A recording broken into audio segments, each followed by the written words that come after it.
The planets beyond our solar system were called exoplanets, and they came in a wider variety of sizes, compositions, and orbital configurations than anything in our own planetary neighborhood had prepared astronomers to expect. When the first confirmed exoplanet orbiting a sun-like star was discovered in 1995, 51 Pegasi b detected by Michel Mayor and Didier Queloz using the radial velocity method and earning them the 2019 Nobel Prize in Physics, the planet was a gas giant approximately half the mass of Jupiter orbiting its star at a distance of only 0.05 astronomical units, completing a full orbit in just over 4 Earth days. No planet in the solar system did anything like that. And the discovery of that single world immediately communicated that the universe's planetary population was far stranger and far more diverse than the 8 planets surrounding our own sun had suggested. As of 2025, astronomers had confirmed more than 5,700 exoplanets and identified thousands more candidates awaiting confirmation, and the catalog of confirmed worlds had revealed entire categories of planets with no counterparts in our own solar system. Super-Earths, mini-Neptunes, hot Jupiters, lava worlds, ocean worlds, and rogue planets wandering the galaxy without a star to orbit. Scientists had categorized exoplanets into the following types: gas giant, Neptunian, super-Earth, and terrestrial, with subcategories such as mini-Neptunes within those groups, and the ongoing work of the James Webb Space Telescope, the TESS mission, and ground-based observatories was continually refining and expanding that taxonomy as new worlds were found and existing worlds were characterized in greater depth. Here is every type of exoplanet, explained in full. Let's break this down. Hot Jupiter. Hot Jupiters were among the first exoplanets that astronomers discovered, the combination of large mass and close stellar proximity making them detectable with the radial velocity instruments available in the mid-1990s, and the discovery of 51 Pegasi b, the archetype of the entire category, was so unexpected that it forced an immediate revision of the theoretical understanding of how planetary systems formed and evolved. Hot Jupiters were gas giant planets containing the mass of Jupiter or more, in close proximity to their parent star, in some cases orbiting so tightly that their years lasted only a few Earth days.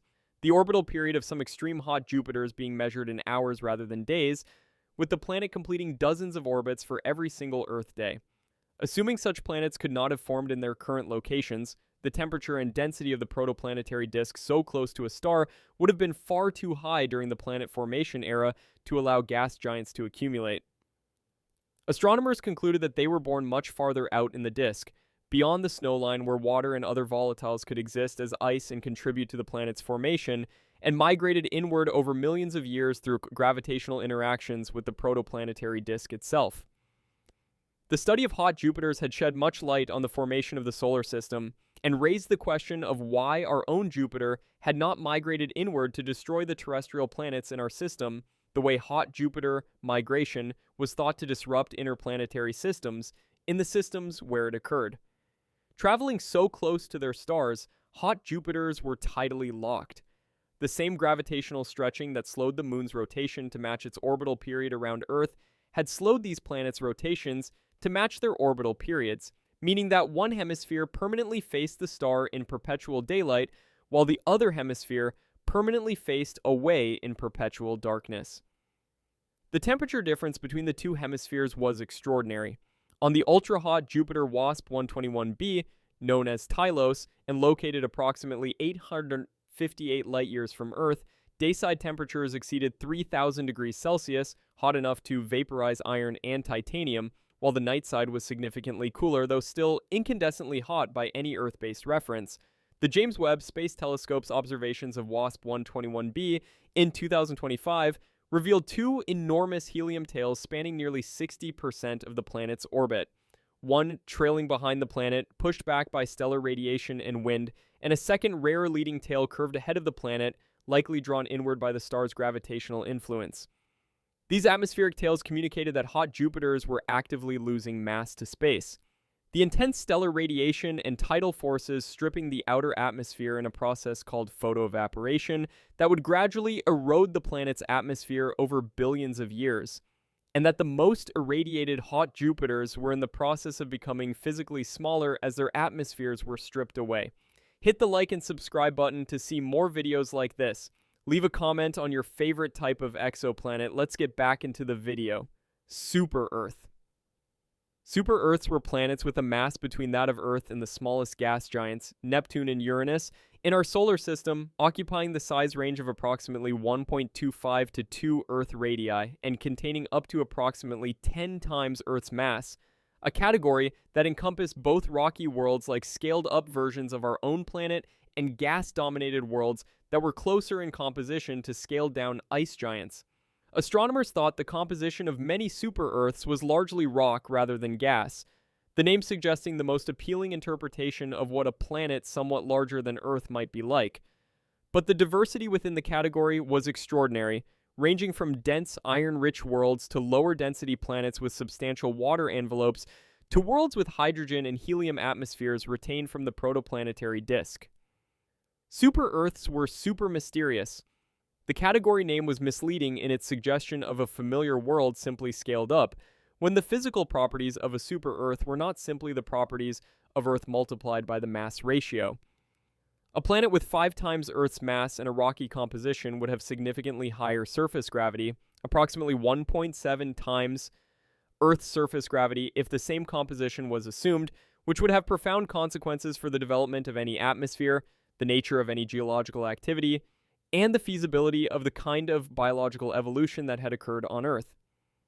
The TRAPPIST-1 system, a red dwarf star approximately 39 light-years away in the constellation Aquarius, hosted 7 confirmed Earth-sized and super-Earth-sized planets in tightly packed orbits, 3 of which were in the habitable zone where liquid water could theoretically exist on the surface, making it the most intensively studied planetary system outside the solar system and the most compelling available natural laboratory for understanding the diversity of outcomes possible in systems of rocky worlds.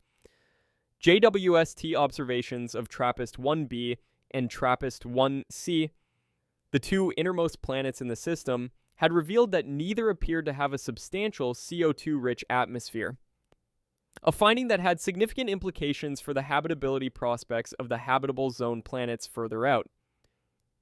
The radius gap, a deficit of planets with radii between approximately 1.5 and 2 Earth radii, was the most theoretically significant observational feature of the super-Earth population, suggesting that there were 2 distinct populations: smaller rocky planets that had lost their volatile envelopes, and larger planets that had retained them, with a gap between the 2 populations reflecting the specific physics of atmospheric photoevaporation that determined which planets kept their envelopes and which did not.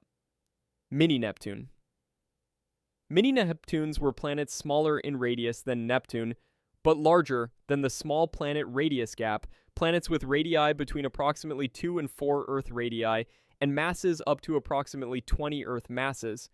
And despite being one of the most numerous types of exoplanets discovered as of 2026, no mini-Neptune was known to exist in the solar system, making them the most common planetary type in the observable Milky Way that had no local example to study directly. Based on their low bulk densities, mini-Neptunes likely possessed a low-density, gaseous or water-rich envelope surrounding a rocky or icy core, the exact nature of mini-Neptunes remaining uncertain and a subject of active research, with debate about whether they were gas dwarfs with a gas envelope of hydrogen and helium, or water worlds with a water-dominated envelope, or some combination of both. The hot Neptunian desert was the most dramatic feature of the mini-Neptune population's orbital distribution. The striking absence of Neptune-sized planets with orbital periods of approximately 4 days or less, a gap that had no equivalent in the hot Jupiter population and whose explanation was actively debated. One suggested reason was that if planets of Neptune's mass did not have a lot of mass to protect them, the radiation from their stars easily stripped their atmospheres, quickly turning potential hot Neptunes into super-Earths, the photoevaporation process efficiently removing the hydrogen and helium envelope of a Neptune-mass planet at close orbital distances while leaving behind the rocky or icy core that appeared as a super-Earth, K2-18b.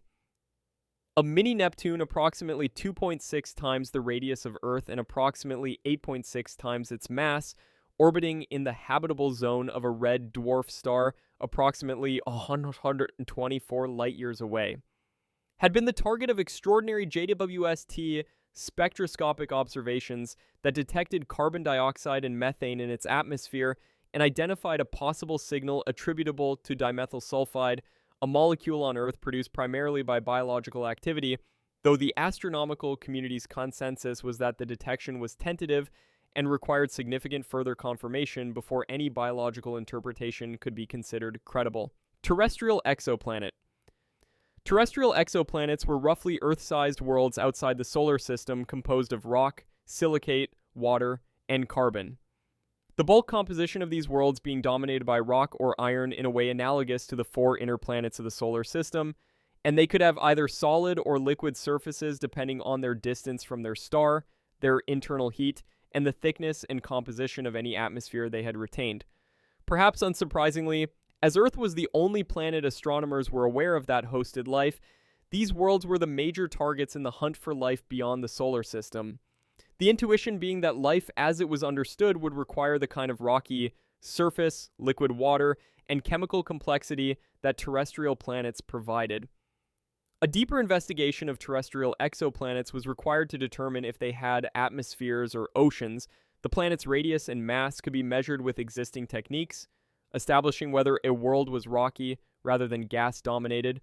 But the presence or absence of an atmosphere and the composition of that atmosphere required spectroscopic observations of the kind that only the James Webb Space Telescope had the sensitivity to perform for Earth-sized planets around relatively nearby stars.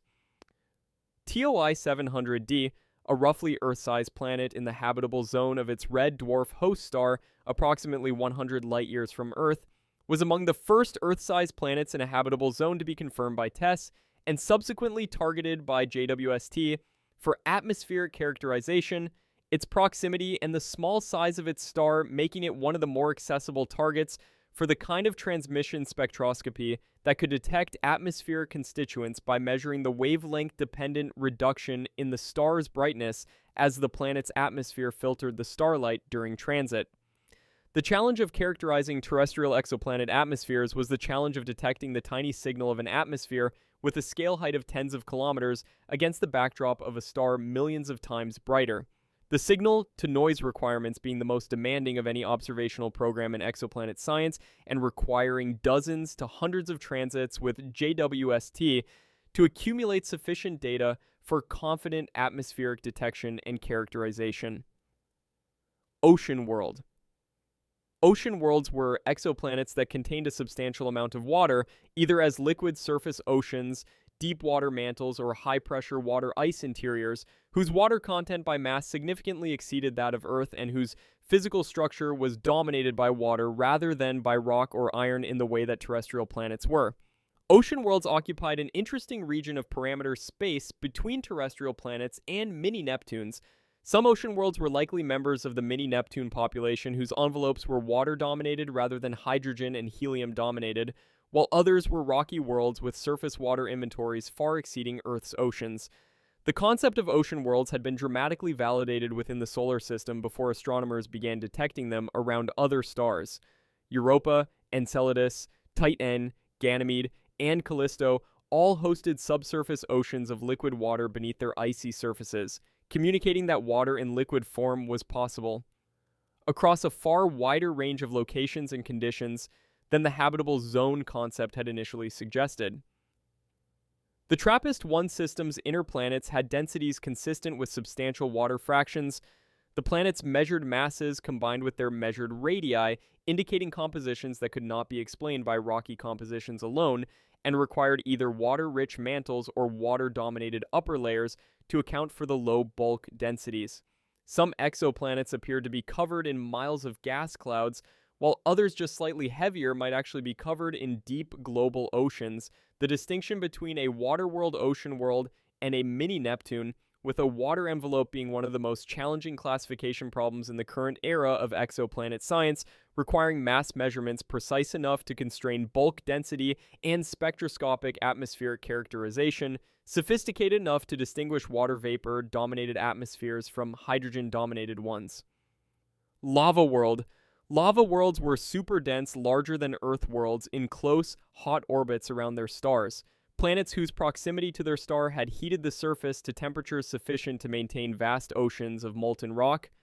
The silicate minerals that would be solid rock on a cooler planet existing in these environments as flowing magma across what appeared to be the planetary surface. These extraordinary environments communicated that planetary surfaces were not fixed geological configurations, but dynamic states dependent on temperature. The same materials that formed Earth's rocky crust and mantle becoming global oceans of flowing silicate liquid at the temperatures that the closest orbiting rocky exoplanets experienced. 55 Cancri E, a super-Earth approximately twice the radius of Earth and about 8.8 times its mass, orbiting its star in approximately 18 hours at a distance of only 0.01 astronomical units, was one of the most studied lava worlds, its surface temperatures estimated to exceed 2,000 degrees Celsius on its permanently irradiated day side, and its year being so short that it completed more than 20 orbits for every single Earth day. TOI 561b was a small, scorching lava planet that orbited one of the oldest stars in the Milky Way so closely that its year lasted less than a single Earth day. JWST found an atmosphere clinging to this planet that by all conventional rules should have been completely airless. The detection of an atmosphere on a planet whose stellar irradiation and lack of a strong magnetic field should have stripped any volatiles to space, being one of the most surprising and significant exoplanet atmospheric detections of 2025.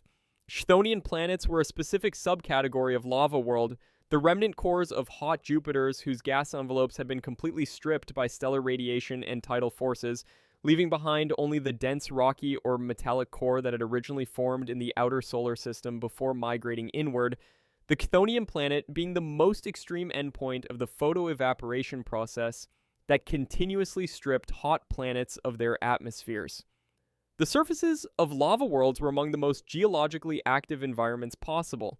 The constant tidal flexing from the star's gravitational gradient, combined with the intense volcanic activity driven by the high internal temperatures maintained by stellar heating and tidal dissipation, would produce a geological environment operating at rates and intensities orders of magnitude beyond anything on Earth's most volcanically active regions.